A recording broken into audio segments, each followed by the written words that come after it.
হওয়া যাবে না। সবচেয়ে বান্দার জন্য বড় একটা পরীক্ষা একেবারে অতি নিকটে, আমাদের একেবারে অতি নিকটে। সে পরীক্ষাটা কি বলতে পারেন? পবিত্র মাহে রমজান।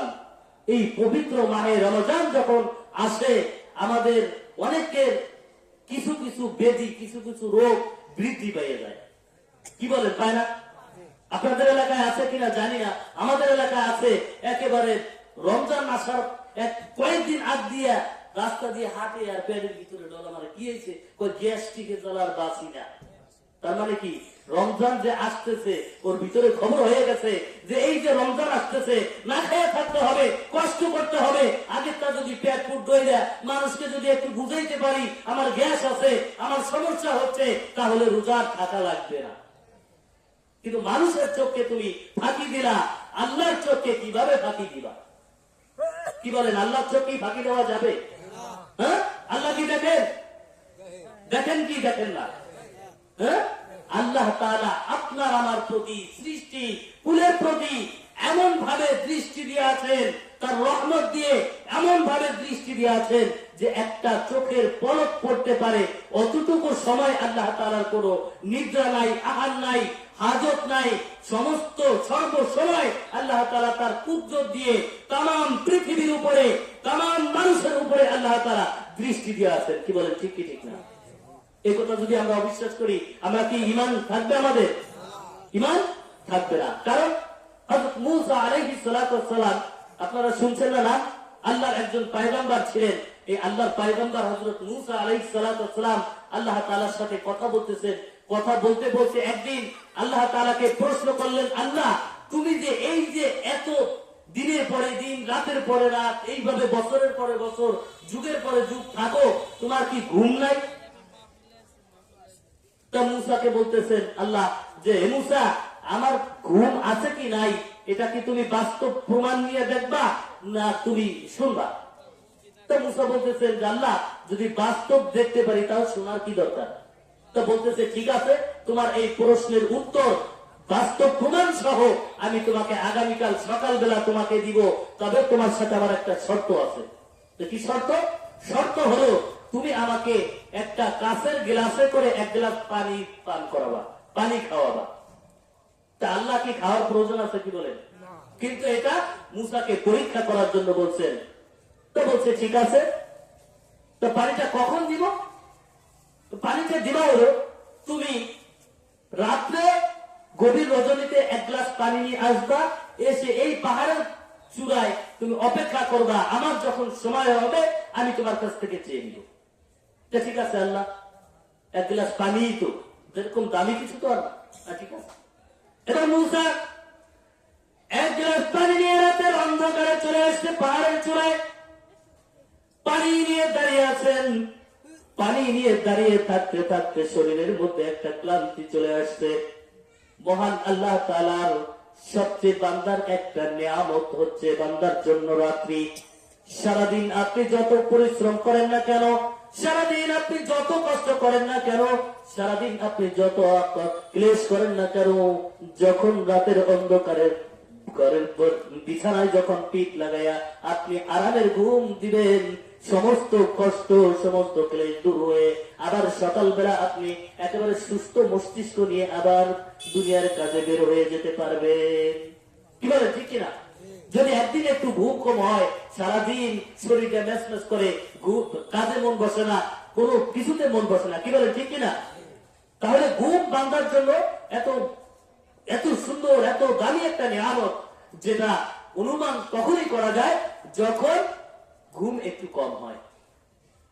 মূসা আলাইহিস সালাতু ওয়াস সালাম পানির গ্লাস নিয়ে দাঁড়িয়ে আছেন। দাঁড়িয়ে থাকতে থাকতে শরীরের মধ্যে একটু ক্লান্তি আসলেন, চোখের মধ্যে একটু ঘুম ঘুম ভাব আসলেন। একটু ঘুমের তন্দ্রা যখন আসলেন, তন্দ্রা আসার সঙ্গে সঙ্গে গ্লাসটা হাতের থেকে ছুটে পড়ে ভেঙে গেল। পানিটা পড়ে গেছে, গ্লাসটা ভেঙে গেছে। এবার আল্লাহ তাআলা মূসাকে ডাকতে বললেন, মূসা, তোমাকে আমি একটা গ্লাস পানি নিয়ে আসার জন্য বললাম, এই এক গ্লাস পানি নিয়ে তুমি একটা রাত্র পুরো না, অল্প কিছু সময় তুমি আমার জন্য অপেক্ষা করবা। এই অল্প সময় তুমি আমার জন্য অপেক্ষা করতে পারলা না, গ্লাসটাকে হাতের থেকে ফেলাই দিলা। তোমার একটা তন্দ্রার কারণে যদি একটা গ্লাস মাটিতে পড়ে ভেঙে যেতে পারে, আমি আল্লাহ তাআলা তাম পৃথিবীকে পরিচালনা করি। আসমান জমিন লৌহ কলম, 7 তবিক আসমান 7 তবক জমিন, আমি আল্লাহ তাআলা আমার কুদরত দিয়ে আমি পরিচালনা করি। আমি আল্লাহ তাআলা যদি ঘুমাইতাম, আমার যদি ঘুমের প্রয়োজন হতো, আমি আল্লাহ তাআলা যদি খাইতাম, আমি আল্লাহ তাআলা যদি খাওয়ার প্রয়োজন হতো, আমি আল্লাহ তাআলা যদি জরুরত সারবার যাইতাম, সারার প্রয়োজন হতো। এবার তুমি মুসা চিন্তা করে দেখো, এই পৃথিবী এত সুন্দর করে সাজানো থাকতো কিনা। মুসা ডাকতে বলেন, না আল্লাহ মাফ করে দাও, ভুল হয়ে গিয়েছে, আমি এইভাবে চিন্তা করে দেখি নাই। আল্লাহ তোমার কোনো কিছুর প্রয়োজন হয় না, তুমি একমাত্র তোমার কুদরত দিয়ে তুমি মানুষের জন্য নিয়োজিত, তুমি তামাম পৃথিবী তামাম সৃষ্টিকুলকে সেবা করার জন্য, পাহারা দেওয়ার জন্য একমাত্র তুমি। তুমি যদি একটা কিছুকে তোমার রহমত থেকে দূরে সরিয়ে দাও, একটা কিছুকে যদি তোমার রহমত থেকে বঞ্চিত করে দাও, ওটার থাকার ক্ষমতা দুনিয়ার কোনো অঙ্গে না।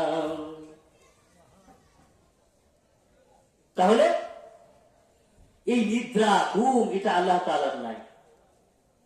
তা আমরা আল্লাহ তাআলা আমাদের কত সুন্দর সিস্টেম করে দিয়েছেন, নিদ্রা যাব, আরাম করব, আয়েশ করব, এরপরে ইবাদত বন্দেগী করব, এরপরে রোজা রাখবো, রোজা রাখার আগে কত সুন্দর আরাম করে খাওয়া দাওয়া করে আবার একটা আরামের সুযোগ পাই। অথচ সেই রমজান মাস যখন আসে, বান্দার পরীক্ষার মাস, এই পরীক্ষার সময় বান্দা কি করে, অসুস্থ অসুস্থ করে রোজা গুলাকে কি করে নষ্ট করে দেয়, ভেঙে দেয়। আর চিন্তা করে যে হায় রে, আমি রোজা ভাঙছি, পর্দা টানানো দোকানের ভিতরে যা খাইছি, ঘরের ভিতরে দরজা বন্ধ করে খাইছি, কেউ তো দেখলো না। আরে ভাই, দুনিয়ার কেউ না দেখলেও দেখেন কে? দেখেন আমার আল্লাহ। যে আল্লাহ আপনাকে সৃষ্টি করেছেন, আমাকে সৃষ্টি করেছেন, যেই আল্লাহ আপনার আমার রিজিক দিয়েছেন, যেই আল্লাহ কুল কায়নাতকে সৃষ্টি করেছেন, যেই আল্লাহ কুল কায়নাতকে পরিচালনা করেন, ওই আল্লাহ তাআলা আপনাকে আমাকে দেখেন। অতএব সেই রমজান মাস আসলে তুমি যে রোজা ভাঙো, তুমি চিন্তা করে দেখেছো যে এই রোজা যে আমি নষ্ট করে দিলাম, ভেঙে দিলাম, এই রোজা তোমার জন্য কত বড় একটা গুরুত্বপূর্ণ বিষয়। এখন হয়তো ক্ষমতা আছে, শক্তি আছে, গায়ে শক্তি আছে, শক্তির দাপটে, ক্ষমতার দাপটে তুমি দুনিয়ায় চলো, জমিনের উপরে চলো, তুমি কিছু অনুমান করতে পারছো না।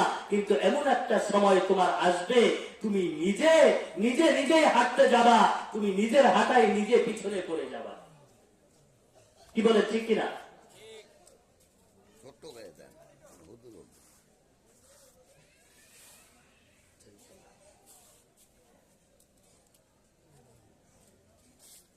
সে রমজান মাস আমাদের অতি নিকটে।